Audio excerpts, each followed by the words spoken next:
McDonald coming in with a 14.4.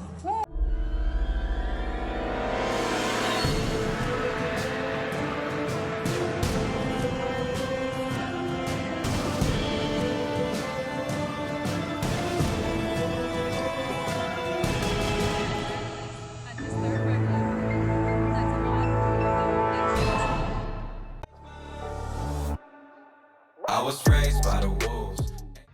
All right, we are back for the third and final Don't Eat My Keys Friday Night Lights, and Gotti's trying to eat my keys. Currently tied with one of my friends for that first place buckle. So one of us have to outrun the other, and it's got to be a clean run.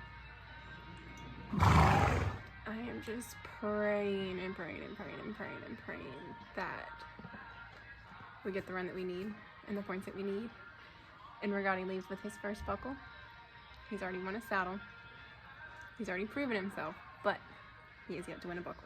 So I'm about to get saddled up. I'm gonna give it my best shot.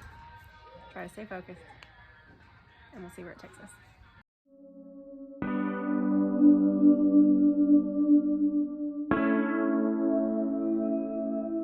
When they ask me how I did it, I say God taught me. When they ask me how I'm winning, I say God taught me. When they ask me why I'm different, I say God taught me.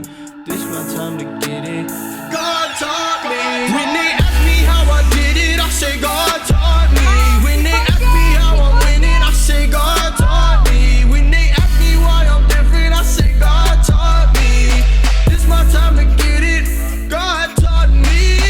I have never made a song that I do not like. People always changing colors like a stoplight. I'ma call you lefty cause I know you not right. If you thought I was done, you should learn from Saint Nick and check twice. Ask me how I got here, I'll say God brought me. Ask me who this power from, it's gone on me. Every step I'm taking, I know God got me. I learn from the best, you can tell them God taught me. No buckle. It was still a great run. We're leaving with third overall in the Open 1D today. Headed towards the third barrel. I was like, more inside right, more inside right, more inside right, because in my mind I was like, just don't hit it, because if you hit it then it completely puts you out. Me and Hannah were tied for points as of last time, so this was the tiebreaker. We both had 16 points, so in order for me to have won the buckle, I would have needed to outrun her. She was a 15.043 or a 3.4, and I was a 15.08, so it was like that close, but it was a clean run, and it was my fault for slowing down at the third. But I'm gonna go home. We have a rodeo tomorrow, and that's that.